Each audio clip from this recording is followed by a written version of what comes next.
You're listening to The Lightwalker's Path with Seryna Myers, the podcast that sparks real, raw, honest conversations about what it actually means to live a spiritual life. Seryna is a sacred soul mentor who guides people to tap into their heart's truth so they can live their lives with purpose, on purpose. Hello, and thank you for joining me today. This is episode 1 of The Lightwalker's Path, and today we are talking about comfort zones. There's always this belief around needing to stretch one's comfort zone, and particularly with the idea of going big. We always have the threat, go big or go home. And whenever I hear that, I think they really don't know me that well because I like going home. So that's not much of a threat for me. But there is something to be said around comfort zones. And so I do want to have this conversation today, whether it's kind of myth busting what that means, but also maybe even redefining the comfort zone a little bit. So when we look at the idea of the comfort zone as being something where growth is not happening, then yes, we do absolutely want to look at kind of where the constraints are, where the boundaries are of our comfort zone, but only if we are doing this work and if this goal of the work is to expand. There is this pressure of doing more, being more, having more all the time. And some people are content with exactly what they have right now. I had a conversation with an old friend recently who was sharing with me that he had turned down this amazing opportunity to work overseas with this global organization, very well known, and the chance to make a boat ton of money. Like, I think he said something like a 60% increase of his current salary. And for most of us, we would hear that and it's a no-brainer. Like, hell yeah, it's a cool project, it's a reputable company, and there's dollar bills, so let's do it. However, he spent 10 days contemplating the decision and then decided to actually stay exactly where he was. And because I have the same programming as everybody else, this idea of like, oh, he must be playing it safe, he must be staying in his comfort zone, I had a moment of judgment there, and I kind of checked it and I said, so what made you decide to stay? He said, in that 10 days, I really evaluated everything that I wanted in my life and I already had it. Money isn't everything. Going big isn't everything. And so if right now, if you take an honest look at your life and you feel really happy with where you are, and there isn't any kind of medium or short-term goals about stretching and growing and reaching for more, then this is not the episode for you. And there's absolutely zero judgment there. I don't think we're really giving any allowances when we have this conversation of comfort zone for the people who are actually just like content and that where they are is exactly where they want to be. And so you get a pass today, my friend. If that is you, then this is not your episode. However, if that is not you, if you were in a state where you know that there is this craving, this feeling, this burning desire for more, but you're not there yet, then those are the people we want to talk to. You are the one that we want to have the conversation around stretching your comfort zone, because the desire to do that is not for everybody. And also, just as a little sidebar, I think we really underestimate too the benefits of small. We have this pressure with social media and these stories, particularly about everybody selling us their lifestyle, that we are undervaluing everybody else that is behind the scenes, that is creating a possible life for these people that are selling this lifestyle as the one way to live. I feel like that needs a little trademark at the end, the one way. There is no one way. And, there are plenty of people who are really, really happy in these other roles. And so for them to stay in those places, that also allows everyone else to be doing this other stuff and to strive for this greatness. That is really underrated, and I don't think it should be. I think it's really core, it's really essential. So really what we want to evaluate is happiness and satisfaction with where you're at in life, whatever it is you're doing. Because you will find people that are constantly craving the next rung on the corporate ladder who are just as hungry for more as you will as someone working in a minimum wage role, who has a manager that they really hate and just like isn't digging their life. So really, this isn't targeting any one person. We're talking about a state of being. We're talking about a lack of contentment. And out of all the work that I've done, and I've spent just over a decade now of really, really deep inner work across all types of energy modalities and physical modalities and ways of living and being and schools of thought. And the thing that I find that creates that discontent and that dissatisfaction with where we are is when we're not connected to our purpose. And a lot of that happens because we end up being programmed and told, whether it's from the things that we watch on TV or the media that we consume online, whether it's our religion, whether it's just our social programming from our families and our upbringing and our culture. But we always have this story about what it means to be successful, what it means to be happy, what the recipe is. And we treat this as this formulaic recipe, this one-size-fits-all approach to life. And when we chase that and we have all the pieces in play, and in theory, we should be really happy and we're not, it means that we've essentially built a life up based on someone else's rules, someone else's recipe. It wasn't the one that actually works for us.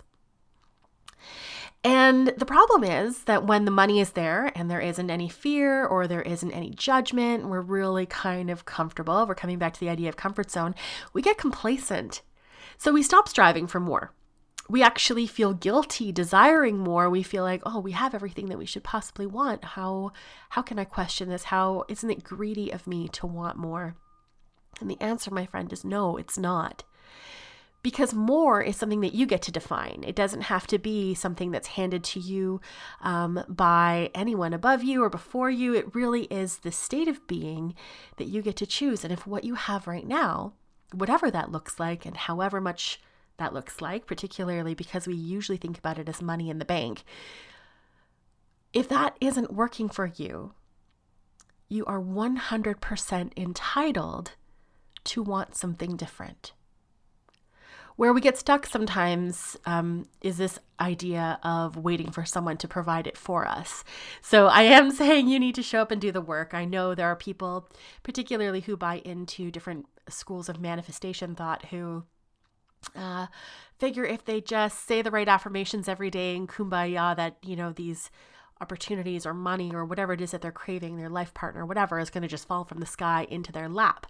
You do still have to do the work, but coming back to the idea of comfort zone, if you are not comfortable, then something needs to change. And the first part of that is understanding the dissatisfaction. It's really getting into what it is that isn't working for you and celebrating the things that are. Because there's a reason it's called the comfort zone. There are parts of it that are very comfortable. It's the reason we get complacent. Because typically we need discomfort to propel change. It's why you'll hear about people making massive lifestyle changes because they've had an illness diagnosis or something along those lines. We are not the most self-driven human beings sometimes, and so we do need to have a motivator that's pushing us from the outside. So it is important that we celebrate the things that are really working for us so that we can be really grateful, because when we're grateful, we actually attract more opportunities for gratitude. So it's a really, really key part to making any shift in our lives is acknowledging what's working for us and celebrating that, and then acknowledging the things that aren't. And that's actually really the hard part, because we do get into that guilt place of, but I followed all the rules. Isn't this supposed to be happiness? What's wrong with me if I'm not? We get into that fear about being greedy or ungrateful, which is why we need to start with that gratitude piece first. But there's also some bigger changes that have to happen.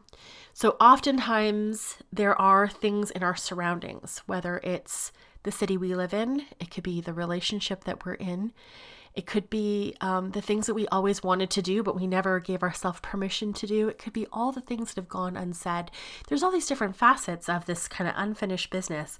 But those are the things that we need to find ways to shift and change and grow so that we can have that feeling of satisfaction. Because if those are the things that are causing the dissatisfaction, not doing them, saying them, having them, then no matter what we change in our external world, if those things aren't shifted, then it's never going to feel quite complete. So we have gratitude for what's working, and then we're acknowledging the things that aren't, and we start to make a plan. And when it's things like, oh, I wish I'd gotten a degree, like I want to go back to school, those are personal things that tend to be a little bit more possible to shift. They don't really have the same kind of impact on the people around us. However, when it's things like your relationships, that's when you have to start to evaluate, are these things that can shift and change with the other person? Can we have a conversation about it and see, if those changes can happen, if the dynamic can shift so that it's healthier for everybody involved? Or is it something that just has to go?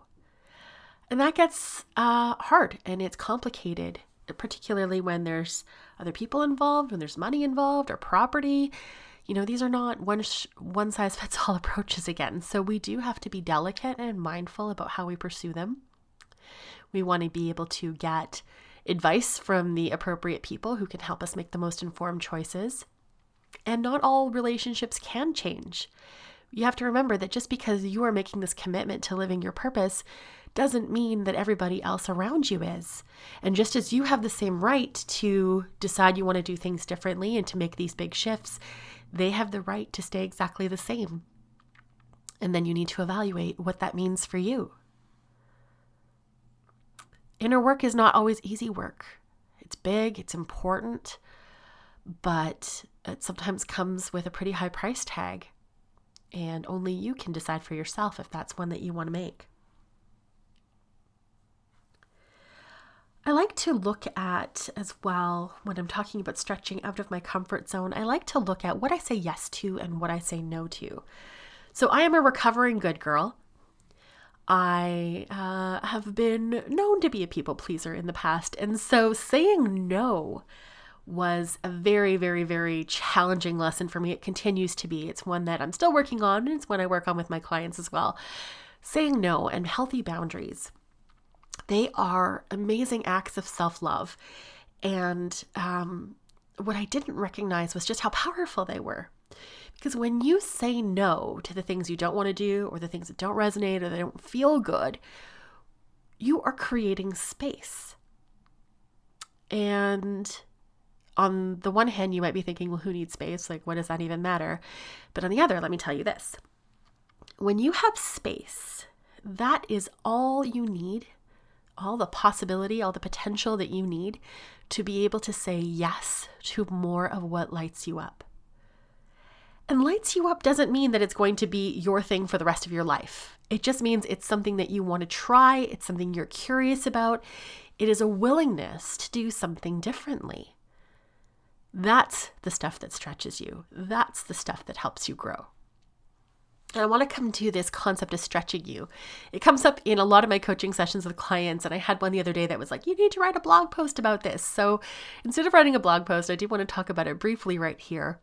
And I always say that opportunities and coaching and support and inner work in general should stretch you, not break you.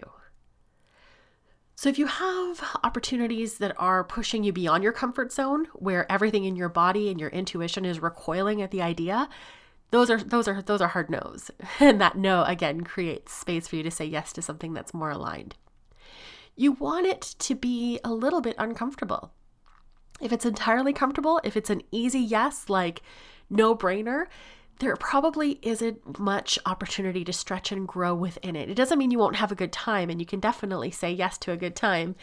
But if the purpose is to stretch and grow, we really want to find those opportunities that put a little sizzle in your yes, where you're just like, ooh, I'm a little bit frightened by this, but it sounds really exciting and cool. And it doesn't have to be skydiving. It could be public speaking. It could be reading a book that you might have been too shy to read before. 50 Shades of Grey comes to mind because I remember like every suburban mom having a copy of that on their nightstand when it was like the big hotness. So it's doing these little things that are just a little bit out of character, that make you just a little bit uncomfortable, but that you still feel good saying yes to at the end of the day. So it should stretch you, but not break you. And when we're coming back to this idea of yeses and nos and what we're saying yes to, sometimes when our knee-jerk reaction, particularly if it's just our default setting and not like an intuitive nudge, is to say no, we want to just take a beat before saying no and start practice saying yes. Not to the stuff that's going to stress us out or break us or that we really don't have time for, that we just know is going to not work for us at all. But if you're just used to saying no all the time, it would be really good to just try saying yes. You never know who you're going to meet. You never know who's going to cross your path. You never know what you might discover about yourself by doing this work. I know I have a girlfriend who her whole plan in school was to become a marriage therapist. And then she worked for a crisis line and she went, wow, I really don't like hearing people's problems. How do you know that until you try it? So we do need to have these opportunities where we say yes to things just to try them out. Doesn't mean we're married to it. Doesn't mean it's a commitment for forever. It just means for now, I'm willing to do something differently and I want to see how that feels.